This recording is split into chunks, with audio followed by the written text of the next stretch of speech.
तू है हिंदू मैं हूँ मुस्लिम, हम दोनों हैं इंसान, ला मैं तेरी गीता पढ़ लूँ तू पढ़ ले कुरान।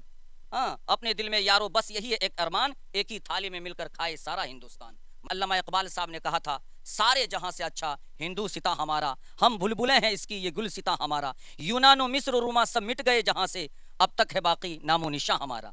गुर्बत में हूँ अगर हम रहता है दिल वतन में, समझो यही हमें भी हो रश के जिना हमारा। हाकिम वक्त के कब्जे में नहीं आया हूँ, मैं अभी शहर के हिस्से में नहीं आया हूँ, सर उठाकर तेरे दरबार पे दस्तक दी है, मुजरिमों की तरफ पिंजरे में नहीं आया हूँ। अगर आपको बात करनी है तो सही और सलीके से कीजिए, लेकिन इस तरह आप बात कर रहे हैं कि लात चप्पल जूता और घुसे के मार खा रहे हैं और अपने आप को इस्लामिक स्कॉलर पेश करते हैं, ये बहुत बड़ी शर्मनाक बात है। उनको ऐसी बातों से परहेज करना चाहिए। नमस्कार, कैमरामैन भारती के साथ मैं शम्स तबरेज सालेपुरी। आए दिन टीवी डिबेट शो होते हैं, धर्मगुरु और वक्ता के बीच जो है हाथापाई होती है। हमारे बीच तनवीर जकी साहब हैं, हम इनसे बात करेंगे और जानना ये चाहेंगे कि जिस तरह से टीवी डिबेट शो में धर्मगुरु और वक्ता के बीच हाथापाई होती है, देश में क्या पैगाम जाता है, इन चीजों पर हम बात करेंगे। सबसे पहले तो बहुत बहुत स्वागत है आपका। बहुत बहुत आपका भी शुक्रिया। मेरा पहला सवाल आपसे यह है कि टीवी डिबेट शो में हमेशा ये देखा जाता है कि वक्ता और धर्मगुरु के बीच जो है हाथापाई होती है और ये पैगाम जो है पूरे देश में जाता है, तो क्या कहेंगे इस पर आप?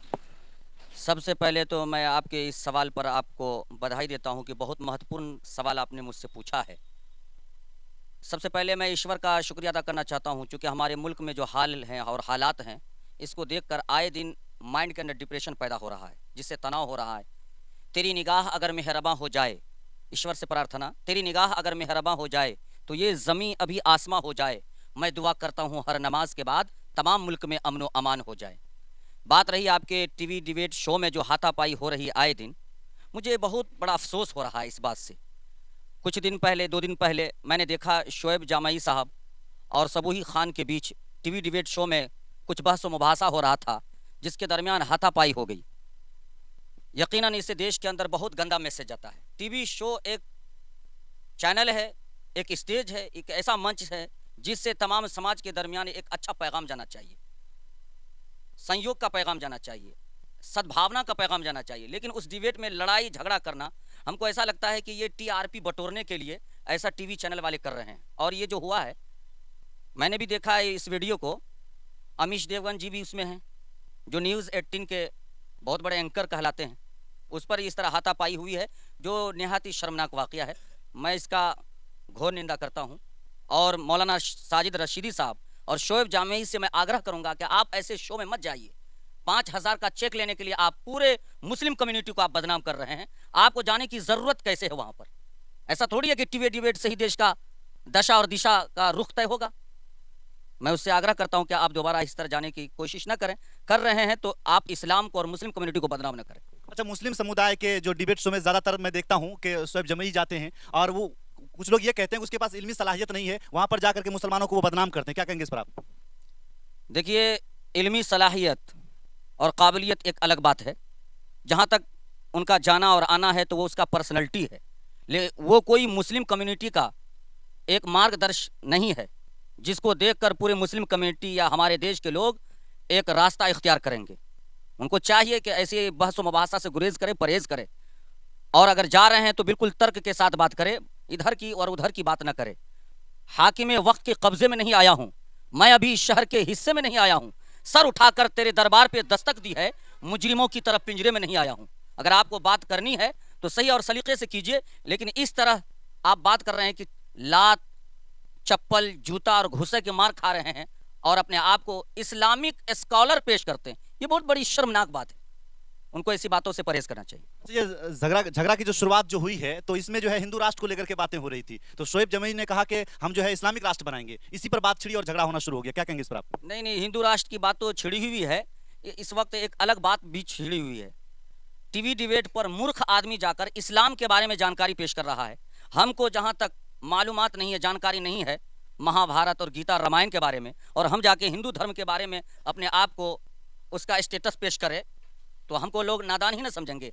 72 हूर का तज़किरा टीवी डिबेट में करने की क्या ज़रूरत है? ये लोग जाकर के 72 हूर। टीवी डिबेट तो है जनता की बात उठाने के लिए। सरकार अगर खिलाफ कदम उठा रही है जनता के विरोध, तो उसके खिलाफ आवाज़ उठाने के लिए टीवी शो है। लेकिन आपने देखा कि आए दिन वही धर्म और धर्मगुरु की बातें होती रहती हैं। ये बिल्कुल ही शर्मनाक बातें हैं। इन बातों से उन्हें बिल्कुल परहेज करना चाहिए। अच्छा, उड़ीसा में जो रेल हादसा हुआ है उस पर कोई डिबेट नहीं होता है। धर्म की अगर बात करें तो धर्म पर बराबर डिबेट होता है, शिक्षा पर कोई डिबेट नहीं होता है, बेरोजगारी पर कोई डिबेट नहीं होता है, लेकिन अगर धर्म की बात आ जाए तो उस पर डिबेट होता है। क्या कहेंगे इस पर आप?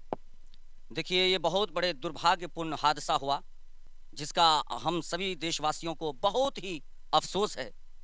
तकरीबन सैकड़ों लोग उसमें घायल हो गए, 300 करीब लोग मर गए, न जाने हज़ारों लोगों का घर उजड़ गया, सुहाग उजड़ गया।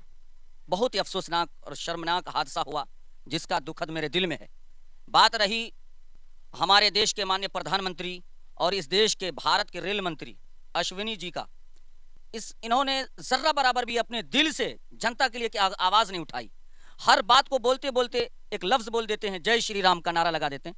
इस नारे का खिलाफ कोई नहीं है, अपने धर्म का खूब प्रचार प्रसार कीजिए, लेकिन एक जिम्मेदार व्यक्ति जाकर के कहीं भाषण दे और जाकर के जय श्री राम कह दे। क्या जय श्री राम कहने से हर मसला का हल होगा? आप जाइए अपने मंदिरों में, मस्जिदों में जाइए, अपने अपने देवी देवताओं का पूजा अर्चना कीजिए। मुसलमान है तो नमाज पढ़े, सजदा करे, हिंदू भाई हैं तो अपने देवी देवताओं को पूजे। लेकिन हर बात में जाके जय श्री राम कह देते हैं। उनके भी ज़बान से बात निकली है, जो मैं उनसे आग्रह करूंगा कि आप दोबारा आने वाले समय में इस तरह का हादसा न हो, इसके लिए कोई मजबूत और ठोस कदम उठाइए। अच्छा, बाबा धीरेन्द्र शास्त्री का एक बयान आया है, उन्होंने ये कहा है कि रेल जो हादसा हुआ है इसकी जानकारी मुझे पहले से थी।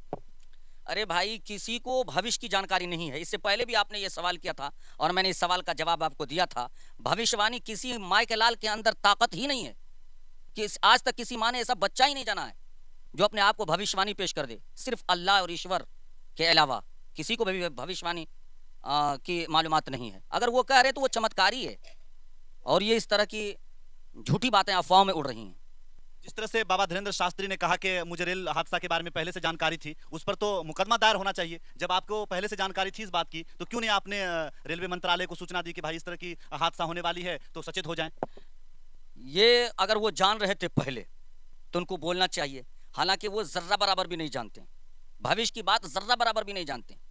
पर्चे की चमत्कारी कर देना, किसी के बारे में 10-20 बातें लिख कर बता देना, उसमें 2-4 बातें सच ही हो सकती हैं। कोई भी आदमी आपके बारे में कुछ लिख सकता है और वो आपको बता सकता है। थोड़ी मोड़ी बातें तो आपको समझ में आ जाएंगी कि मेरे साथ क्या हुआ, क्योंकि मानव ही तो है। अगर वो इस तरह अपने आप को दावा करते हैं कि मैं भविष्य की जानकारी रखता हूँ, भविष्यवाणी करता हूँ, तो उसके खिलाफ वाकतन सही में मुकदमा दायर होना चाहिए। क्या आप इस देश में रहकर, इस देश के इतने बड़े, आप सर्वश्रेष्ठ सम्मानित व्यक्ति होते हुए भी आपने इतने लोगों का जान खतरे में डालकर एक शब्द नहीं बोला? अच्छा तनवीर ज़की साहब, एक और मैं सवाल आपसे करना चाहूंगा और जानना ये चाहूंगा कि लव जिहाद को लेकर इस वक्त जो है बहुत बड़ा तुष्टीकरण हो रहा है भारत देश में, क्या कहेंगे इस पर आप? हाँ, ये आए दिन ये बहस मुबाहसा होते ही रहता है, टीवी डिबेट में, चैनलों में, फेसबुक में, व्हाट्सएप में। ये लव जिहाद, जिहाद है क्या? जिहाद के माने होते हैं आपके अंदर जो क्रूरता है, आपके अंदर जो बुराई है, उसको आप दूर कीजिए, ये जिहाद है। ये अरबी लफ्ज़ है। हाँ, इसके माने आते कोशिश करना, अपने अंदर से बुराई को मिटाना। ये सबसे बड़ा जिहाद असगर कहा गया है।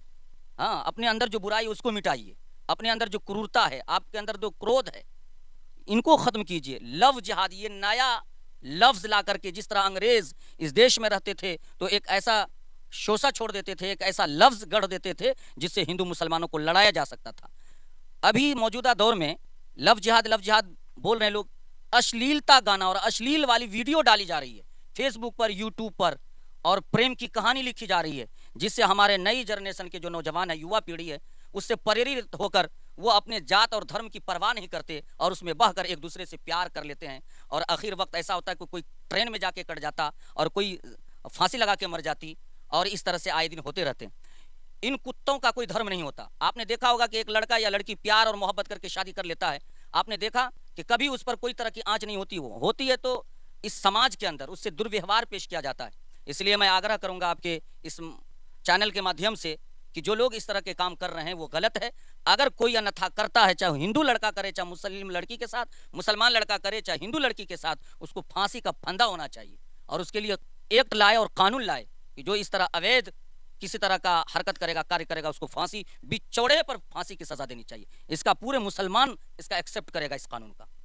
अच्छा तनवीर ज़की साहब, आप तो स्टेज अनाउंसर हैं, मैं चाहूंगा कि अपने शायरी के जरिए से हमारे देशवासी को जरूर कुछ पैगाम दें। देखिए, मैं तो आपके इस चैनल के माध्यम से एक मरतबा पहले भी बात कही थी। मेरे ज़बान से हमेशा यही बात रहती है कि कोई शब्द अपशब्द न हो, किसी के विरुद्ध और किसी के खिलाफ कोई मैं बात ना करूं। ये सबसे बड़ा धर्म है। आप किसी के बारे में कुछ न बोलें। इसलिए कि अल्लामा इकबाल साहब ने कहा था, सारे जहां से अच्छा हिंदू सिता हमारा, हम बुलबुलें हैं इसकी ये गुल सिता हमारा, यूनानो मिस्र रुमा सब मिट गए जहां से, अब तक है बाकी नामो निशा हमारा। गुर्बत में हूँ अगर हम रहता है दिल वतन में, समझो यही हमें भी हो रश के जिना हमारा। इस तरह से हमारे बहुत सारे लोगों ने इस देश के बारे में अच्छे से अच्छे पैगाम दिया है लोगों को एक जगह रहने का। हाँ, और ये भी बात उन्होंने कही है, मजहब नहीं सिखाता आपस में बैर रखना, हिंदी है हम वतन है हिंदू सिता हमारा। आपस में मेल मोहब्बत के साथ रहिए, यही सबसे बड़ा धर्म है, इससे बड़ा धर्म कोई नहीं है। न हिंदू धर्म कहता है कि मुसलमान से लड़ो, न मुस्लिम धर्म कहता है कि हिंदू से लड़ो। कभी कोई तरह की बात हमें और आपको आपस में इस तरह की नहीं करनी चाहिए जिससे हमारे समाज में तनाव पैदा हो। तो मैं इन टीवी डिबेट्स के चैनल जो अभी चल रहे हैं, इन लोगों से मैं आग्रह करूंगा, आप जो शो लाते हैं, खासतौर से अमीश देवगन जी और अमन चोपड़ा, ये न्यूज़ 18 के बहुत बड़े एंकर माने जाते हैं, और मुकेश अंबानी का इस पे दखल है, उनके प्रोपराइटर वही हैं इस वक्त। मैं इन लोगों से भी कहूंगा कि आप इस तरह शो में डिबेट करते हैं, जिस तरह लड़ाई हो रही है, झगड़ा हो रहा है, फितना हो रहा है, फसाद हो रहा है, इस तरह बोलने का शैली, इस तरह बात करते हैं कि लग रहा है कि वाकतन वहां लाठी डंडे चल रहे हैं। इसलिए मैं उनसे कहूंगा कि आप भी इस तरह की बात ना करें जिससे हमारे देश में एक दूसरे के दरमियान गलत पैगाम जाए। मैं आपसे यही आग्रह करूंगा कि तू है हिंदू मैं हूं मुस्लिम, हम दोनों हैं इंसान, ला मैं तेरी गीता पढ़ लूं तू पढ़ ले कुरान। हाँ, अपने दिल में यारो बस यही है एक अरमान, एक ही थाली में मिलकर खाए सारा हिंदुस्तान। मैं यही उससे आग्रह करूंगा, इस तरह आप मैसेज दें। अगर आप टीवी डिबेट में हैं तो इस देश की जनता की आवाज़ उठाइए। महंगाई बढ़ रही है, बेरोजगारी बढ़ रही है, लोग शिक्षा होने के बावजूद, हायर क्वालिटी के एजुकेशन प्राप्त करने के बावजूद आज रोड पर टहल रहे हैं। इस पर इस एजुकेशन पर आप डिबेट कीजिए, इस क्वालिफाइड पर आप डिबेट कीजिए, किस तरह रोजी हो, रोजगार हो, और हमारा देश का उन्नति किस तरह हो, इसके बारे में आप डिबेट कीजिए। बहुत बहुत शुक्रिया, बहुत बहुत धन्यवाद। कैमरामैन भारती के साथ मैं शम्स तबरेज, सालेपुरी, कटिहार, बिहार।